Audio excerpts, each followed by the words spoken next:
What is up, guys? Frosty here today for another Frosty Features. Today we have another member of the Astral team, the mentor to the Doctor Strange, potentially one of my favorite characters of all time in Marvel, the Ancient One. So, what this is, if you haven't seen one before, is a comic book background on the tunes that you use in Marvel Strike Force, and I am your humble guide through the pages. So, with that, we shall begin. So, I'm going to go ahead and put this out here right now. I understand and know that the version of the Ancient One that we have in Marvel Strike Force is based off of Tilda Swinton's portrayal in the movie. That character is based off of the comic books. All of the comic books based off of a central theme of the Marvel 616, the main comic book continuity. So we will today we will be talking specifically about the 616, and I will reference how it influences the things like Tilda Swinton's character and thusly the Marvel Strike Force game. So, according to Scopely, what this is the blog post description of the character given by Scopely on their website. So, let's read this, and we will rate this at the end of the feature. Ancient One. A master of the mystic arts, the Ancient One became Earth's foremost guardian against dark forces by wielding immense powers like astral projection, time manipulation, and energy constructs. She was the mentor to Dr. Strange and countless others. Her wisdom and strength shaped the future of sorcery, making her legacy one of the most powerful in the mystic realms. So, that is the blog post description that was given by Scopely, and we will rate that at the end of the feature. This is the comic book Ancient One. Here he is with all his glory. Name, Yao. First appearance, Amazing Adventures #1, all the way back in 1961. This is a character that has been around an awful lot, and he's been brought up and involved in a lot, kind of, in the expanse of almost a 60-year life cycle, or no, over a 60-year life cycle as we're recording this. He's been in a lot, but he hasn't been in a whole bunch. Like, some characters from like 2014 have been in more. So there is a lot of content on him. There's a lot about him, but actually involved in different arcs and stuff like that. Since at over 60 years, it really isn't that much. Powers and abilities. I just wrote a multitude of magic powers. Essentially, this is the Sorcerer Supreme before Doctor Strange. So, the Sorcerer Supreme and even Magician. So, Yao specifically masters 3 different types of magic. Ego, Eco, and Arrow, I think is the last one. E-R-O. And it's using magic, Eco, using magic from around you. Ego, using magic from inside yourself. An Arrow, using magic from a multi-dimensional. This is the same way. And let me know in the comments if Arrow is wrong. I feel like maybe that one's a little weird.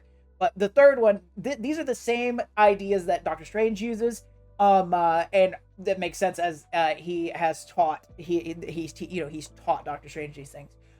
With that, so we have extra dimensional travel. We have time travel. We have, like I said, energy projection, teleportation.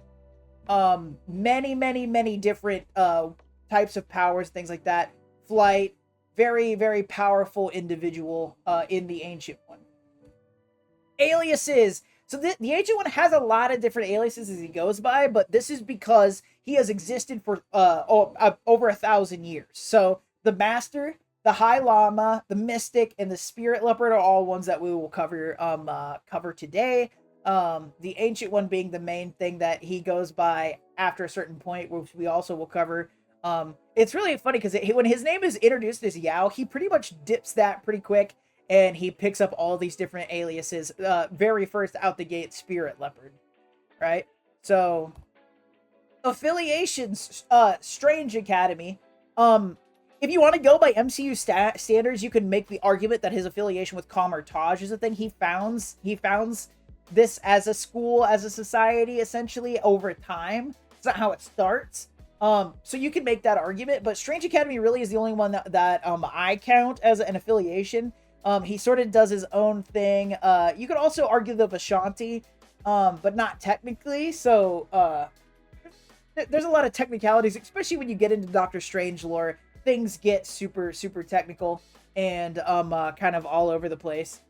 Next up, background. So originally from the village of Langka in Tibet, so he's Tibetan, all the way back in the 1430s. So there is, especially when you're dealing with characters like Doctor Strange or the Ancient One, there is a lot of time conflicts, right? So we see uh, the Ancient One pop up in earlier times, but after the Ancient One attains the mantle of Sorcerer Supreme, same with Doctor Strange, time is a little bit more hippity dippity, and he can kind of go back and forth as he pleases. So there's elements of him working and moving in times before he existed, before he was alive. So that's important to note. So he is born in the 1430s in the village of Langka, where he spent his evenings as a spirit leopard protecting his village. Right. So this was before he knew magic. This is just him. He's like, I'm going to be a costume vigilante, unprovoked by anyone else. So, who died? Can't be a superhero, supervillain without somebody dying. And in this situation, for him to actually become the Sorcerer Supreme and work on him becoming the Ancient One, the citizens of Kamertage end up dying.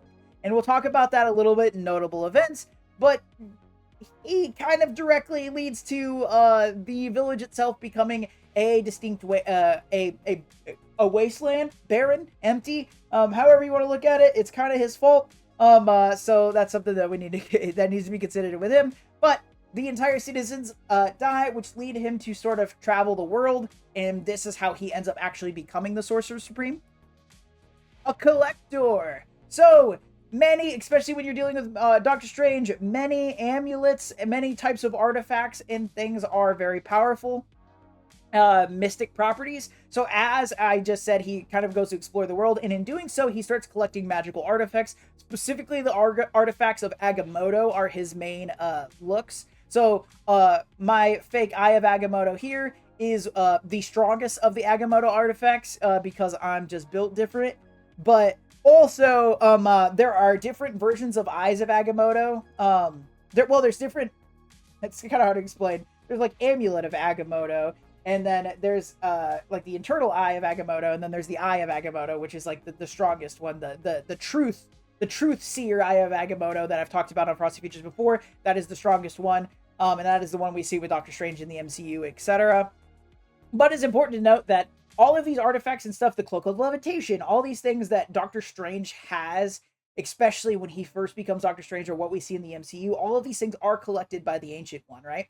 This matters because this, once again, I acknowledge this Ancient One that we're looking at right here is different than the Ancient One in the MCU, but she is based off of this one, right? In the MCU, it's pre-established that she has all of these amulets. In this story, he acquires all these amulets and has them just like the one in the MCU, right? So it can be safely assumed, due to the fact that she is based off of this character right here, she acquired these things in a similar, if not the same manner, right? Because the way that the MCU works versus the Marvel 616 and all of the other universes is that the other universes, being the MCU, being one of them, is based off of the 616 up to a point, and then there are branches, right?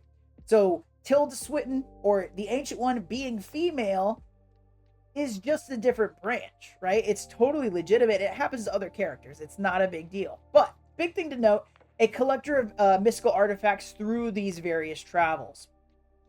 Time travel and lore continuity. So as I stated before, in going back in time and things like that, it has made the origins of this character a little bit hard to define, but we do have very specific stories about his birth and his age. So there are also lore problems where it says, oh, well, the Ancient One became, or Yao became Sorcerer Supreme in 1450. Well, at that time, he had just started, in the regular continuity, he had just started learning magic. So some people argue that at 1450 is not when he became the Sorcerer Supreme, but when he started the journey to becoming the Sorcerer Supreme, which is a whole thing. And also, if I remember correctly, let me know in the comments if this is wrong. It's okay. I'm pretty sure the Sorcerer Supreme that there's a list of Sorcerer Supremes since the beginning of time and the establishment of the Vishanti. We're not going into that today. That's big cosmological stuff. ultimately, it's passed down. The one before Yao, I believe, is unnamed, which is funny because pretty much they're all named all the way up until this one that predates Yao. But once again, let me know in the comments if that's wrong. I'm fairly certain that's correct, but you never know. Things happen. It's all crazy, and I'm a big fan of his predecessor, not necessarily Ancient One, right? Granted, looking into him and reading back into the stuff that I was doing for Frosty Features, he's got some cool stories. All of the line of Sorcerer Supremes do, in my opinion. So, definitely worth looking into. Moving on. Relationships. We don't get a whole bunch of relationship information as far as Yao is concerned because Yao is the predecessor to Dr. Strange. We do end up getting a storyline, and we follow Yao for a while through the 1,000 years that leads up to him meeting Dr. Strange. But so most notably, when he's still living in the village of Lanka, he has a wife. Her name's Lung, and she doesn't make it. She's part of the thing. Hamir is Yao's attendant over time. Hamir is Wong's father, so it's Hamir Wong. So he's also known as Wong. But yes, this is Dr. Strange's Wong's father. So that is something that is pretty good. And then many lost successors. So going through his 1,000 years, he knows that eventually he's going to need somebody to take his place. So he, in multiple occasions, does he try to train someone to become his successor. And in every single time, except 2 that I'm aware of, they die. So he struggles heavily finding a successor, and we find out why when we get to, when we go through his life a little bit, and then we get to kind of the time of Baron Mordo. So also most notable students of his. So he teaches quite a few people, but once again, most of them die. But the most notable students of his are going to be Baron Mordo and Dr. Stephen Strange, right? So with that, let's move on to notable events. So the origin of the Ancient One. How ancient is he? Well, like I said, about 1,000 years. Not quite 1,000 years, but in the context, it says, oh, he's been around for a millennium. So he's been around for the better part of a millennium, but not a millennium. So born in Lanka in the 1430s, he grows up and he's raised normal, and he has a sense of virtue where he wants to protect people. This is a very important thing with Yao because it will literally follow him until he trains Dr. Strange. His big thing is he wants to be able to train people and or protect people. So at night, after he is of age, after he's an adult, he dons the mantle of the spirit leopard, and he goes around at night and he protects his village, what have you. And at a point, he decides that he's going to start training to kind of learn the mystic arts. And so he goes to Kamartaj, which at the time is essentially a bigger mystical city, right? So he goes to train at Kamartaj in the art of the mystic arts, right? And in doing so he's being trained he's being trained with a character named Kalu, which is probably not how you're supposed to say his name. That's how we're gonna say it. So they're being trained kind of on the same way. They're being trained to be replaced as the role of Sorcerer Supreme. I was going to say who they were training under, but I don't know. But I know the story, so there's that. So he is training alongside Kalu. Kalu is essentially of a very similar skill level to Yao. And they are learning aside each other. Yao, once again, wanting to protect people. Kalu, though, after a time, he reveals that he doesn't want to learn the mystic arts to protect or do anything beneficial. He wants to learn the mystic arts so that he can control people and create his own army of people that will do his bidding. So once Yao figures this out, he's like, oh no, I'm not going to let this happen. I got to do something. And so he turns around and he's like, I'll take you out, Kalu. And Kalu's like, yeah, right. Boink. And he magic stasis attack, right? So Yao is essentially floating in midair, can't do anything. And Kalu's like, I'm about to take this piece over and it's going to be so cool. So he takes over the entirety of Kamartaj. So all of them are mind controlled. And he's like, all right, y'all are my army now. This is great. I'm going to send you out to neighboring villages. And I want you to, war and pillage them and bring back all of their stuff. to me so that I am richer than everyone else. That would be amazing. Please do that. Thank you very much. So he starts sending them out, but unbeknownst to him, Yao goes through a lot of inner reflection while he's suspended there and these people are being murdered. And Yao is like, I'm gonna do anything in my power. I need to do anything in my power to stop Kalu. What am I gonna do? And so he tries to call down a spell that will stop Yao, or not Yao, Kalu. And in doing so, he accidentally calls down a massive plague on Kamar-Taj, which rids it of its citizens. And Kalu recognizes his defeat, and he tries his best to retreat to a separate dimension of Ragadu, and in doing so, he gets stuck there. So Kalu gets locked away for a long period of time, and he comes back. He comes back later in the Doctor Strange stories, but for the sake of the Ancient One, he's more or less out of the way for a while.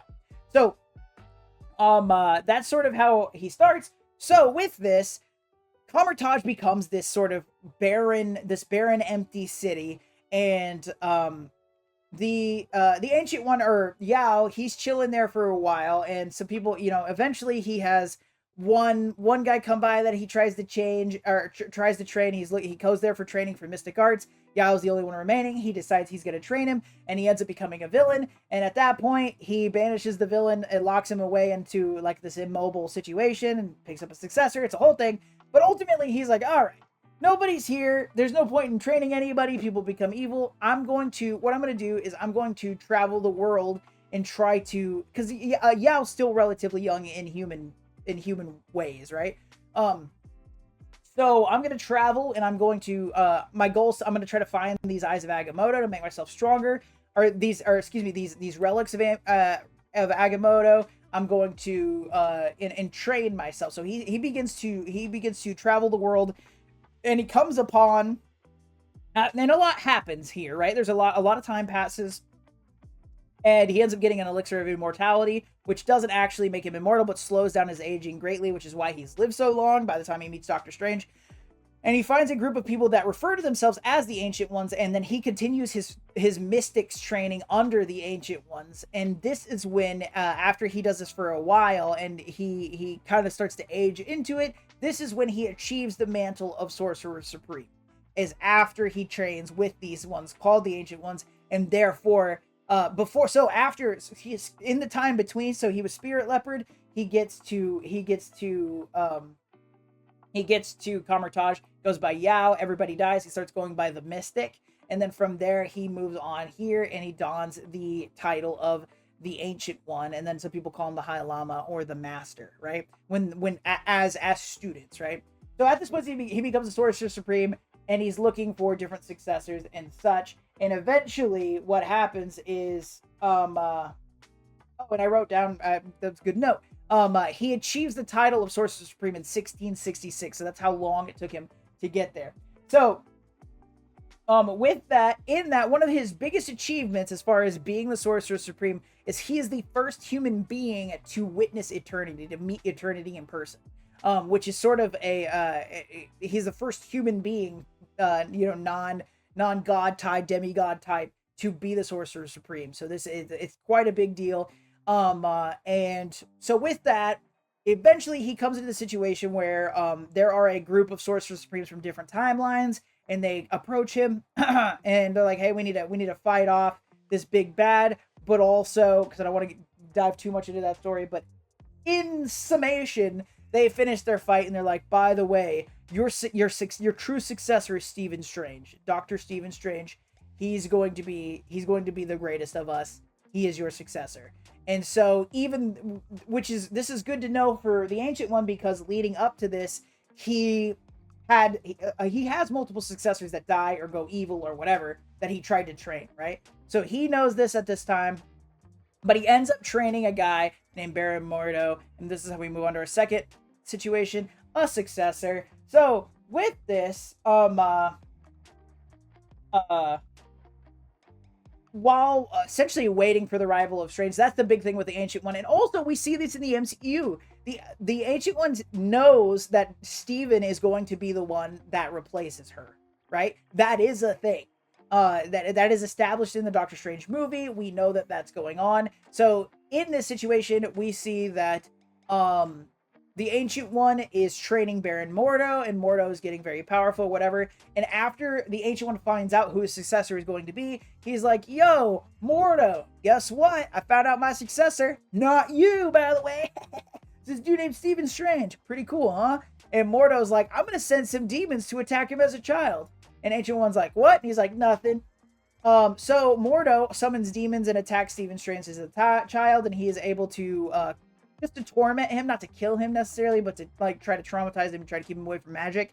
This doesn't work, obviously, and Stephen Strange grows up, becoming a world-famous surgeon, and he busts his hands. He's looking for a way to repair his hands, and he hears about the mystical things in Kamar-Taj, and he sells all his stuff just like in the movies, and he becomes Doctor Strange by venturing to Kamar-Taj, which, since the desolation of Kamar-Taj, so this is in Tibet, it's not New York, like in the MCU, that's one of the big differences. So he goes to Tibet, and he finds Kamar-Taj, and the Ancient One has set up, essentially, a mystic school there, and that is where he's training Baron Mordo. Stephen Strange gets there, and, he starts training alongside Mordo. Mordo knows who Strange is. Mordo doesn't like Strange, which is why he doesn't like it from the beginning. But eventually, Stephen comes upon the fact that, and actually, this is even before they start trading. Stephen's simply staying at Kamar-Taj, and he finds out that Baron Mordo is putting in plans to overthrow the Ancient One and take his title of Sorcerer Supreme. And so Stephen Strange is like, well, obviously, I'm gonna tell on you. And so he's like, he turns to run to tattle, and Baron Mordo's like, absolutely not, joink. You're not tattling. You can't talk about this, right? Magic says you can't talk about this. You can't let him know this is going on. Screw you, Stephen Strange. And then so he goes and he's like, well, fine. If I can't tell him, I'm gonna start learning the art of the mystical arts, and I'm gonna defeat Mordo myself. So this is how he starts his training with the Ancient One in the comics. And so in doing so, as he starts to progress, whatever, eventually the Ancient One's like, all right, jig's up. And then he like lifts the curse off of Stephen Strange, and he's like, you can talk about it. I knew this dude was doing this the whole time. It's really not that big a deal. Granted, continuity's sake, between you and me, you know, you being anyone who watches this video and me, the guy talking, it never really makes sense to me at all why he decides to just he's like, oh yeah, Baron Mordo's gonna betray me. I've known this for like 100 years, but I just kept trading him. Just made him stronger. It's fine. But, so eventually, with that, Mordo gets kicked out. Doctor Strange becomes the main successor. Ancient One's still holding on to the Sorcerer Supreme title until eventually the Ancient One ages enough to a point where he has become in such a weakened state. The Dark One, also known as Shumagorath, is like, hey, this dude is super powerful and he's old and weak. I'm going to use him as a portal to go to Earth and wreck shop. So the Ancient One's like, yeah, I knew this was coming. I was going to die eventually. Steven, I need you to kill me. Just real quick. Just, if you don't mind, really fast, end my life. And Steven's like, excuse me? And he's like, yeah, the world's going to end if you don't, though. So, like, hurry up. And so Stephen Strange is like, all right, boof, you're dead. And so he kills the Ancient One. The Ancient One, he joins Eternity. So he's fake Force ghosts, my Star Wars friends. Very much, he essentially he has this, like, ethereal way to still speak to Strange. Time isn't necessarily real for them, right? So there's still ways he can confer with his master, essentially. And actually, he ends up getting a physical body back later and joins Strange Academy as a teacher. But ultimately, this causes the role of Sorcerer Supreme to come up, and then the tournament of or the time of the Vishanti come. So the three main Vishanti come. They assemble Earth's sorcerers in their like tournament. Everybody fight. Winner, you're the Sorcerer Supreme. And of course, Stephen Strange comes out on top. Worth noting, my favorite villain, just because. Second place goes to Doctor Doom. And Doctor Doom at the time, Stephen Strange and Doctor Doom weren't privy of who each other were exactly. But Stephen was very impressed by Doctor Doom. And he was like, hey, you're super cool stuff. what's going on with you? What can I do for you? And he's like, oh, I want to go to hell and save my mother. And Doctor Strange is like, bet, bro, let's go to hell. And that's a story for another time. But it's good stuff, and that's how all that happened. So those are the notable events. Those are the most notable events. Like I said, there are stories from the approximate 1,000 years of his life, but most of them are just kind of one-offs, or him training a successor and the successor dying or betraying him, kind of over and over and over and over. But when I say there's many, there's probably like 5 or 6 of these. So there it is. Those are the notable events for the Ancient One. Next up, we have power level. In Marvel Strike Force, Scobie doesn't care about power levels, but Hero Frosty features we do. Now, the way that this works, if you are a multiversal threat, that means you can topple the multiverse as it stands. Not just your reality, but all realities connected to the multiverse. Universal means you can end your reality or dimension and maybe hop on over to the next one and end that one there and take him out one by one. Cosmic means you have power on the small end on a planetary scale, taking out things like planetary bodies, but with enough time and effort, maybe being able to take out things like solar systems or galaxies. Nuclear means you have power equivalent to that of a nuclear bomb, leveling things like small cities or up to a planetary body with enough force and time.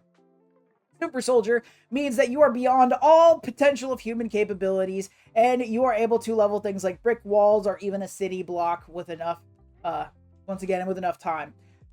City means that you are essentially equivalent to the skills of a human being that is trained to the absolute and utter peak of human ability, think of it like an Olympic athlete. In Marvel, a lot of our mercenaries, our ninjas, our secret agents, and things like that fall into the city category. And finally, there is Greg. Greg is the undead Asgardian that is spawned by Hela in Marvel Strike Force, and without the increasingly formidable team of Undying to back him up, Greg isn't worth a single cent. So, in the event that I'm at Goodwill and I'm rummaging through the stuffed animal bin, and as I'm digging through it, I decide to just dive into the stuffed animals because it's Goodwill, right? That's what you do at Goodwill. You pee in the corner. You jump into the toys. You dive in, and inside I find a Greg. Greg is also looking for the stuffed animals, and he claims the box of stuffed animals as his own, even though he hasn't paid for a damn thing. And I'm like, that's not how this works. I'm here for justice. And so within this bin, this barrel, whatever have you, of stuffed animals, if we got in a fight, I, Frosty Offty, as a regular human being, could theoretically and would theoretically beat Greg in a fight. So, for the sake of argument, and just because I like to say it, Greg is equivalent to that of a regular human being. So, in the case of the Ancient One, we have a mystic sorcerer of untold power in proportion, second only to that of Dr. Strange. He's pretty comfortably in the universal state. The role of the Sorcerer Supreme is to protect an entire dimension from mystic trouble, right? So any Sorcerer Supreme sort of automatically goes to a universal level because they legitimately, just by even with the Ancient One's sacrifice as far as Shumagorath is concerned, all he had to do was not sacrifice himself, and that dimension would have been devoured, right? Or absorbed or assimilated, however you want to look at it. So, legitimately, just by not doing their job, they can end reality. Which, that is sort of the big part of the Sorcerer Supreme. Even why the Sorcerer Supreme gets audience with eternity. It's that important of a role. Especially lately in the comics, where they've been exploring Dr. Doom as the Sorcerer Supreme and things like that. That's how much weight that role has. Very much even higher than some god levels, like higher than Norse gods and things like that. A very, very influential place.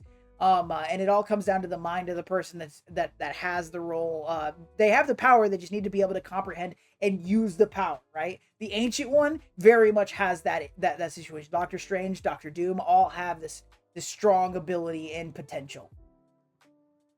And according to Scopely, this is the first blog post that I have despised in a while. They didn't even try. Even if you were like, hey, I'm not going to use the comics at all, and I'm just going to use the MCU, all they did was they Googled, what is a mentor? And they got a definition for mentor, and they said, mentor of Stephen Strange, it's a woman, period. That's our blog post. Thanks, guys. So that was awful. They didn't talk about any, like, I don't even think they did they even reference Kamertage. No, yeah. See, they didn't bring up any of these things. There was legitimately no rep. Like, they're like, hey, Stephen Strange the Mentor uses magic, is a woman. Send. And there's more. There even in the MCU, there's more to it than that, right? We see her in Endgame. We see her in Doctor Strange, and we do learn a little bit about her, and could talk a little bit more about the society or Carmitage as a whole that we see in Multiverse of Madness. As much as I hate the movie, there's still background that can be pulled from there. But alas, we don't. We just say, hey, lady teacher, good job, Scopely. They didn't even try. That is that. And with that, that is Frosty Features the Ancient One. I hope that you all enjoyed it. Please let me know in the comments your favorite Ancient One moments in the comics or the MCU. Or if I got anything wrong, just let me know. I'd love to hear it. Please be sure to like, share, and subscribe to this here on YouTube. It doesn't cost you anything but a couple of clicks. And as a reminder, I stream on Sundays, 8 a.m. Central Standard Time at this link above, where we do Frosty Features Live. I hope that you all enjoyed this. I hope that you all have a fantastic, fantastic weekend. Most importantly,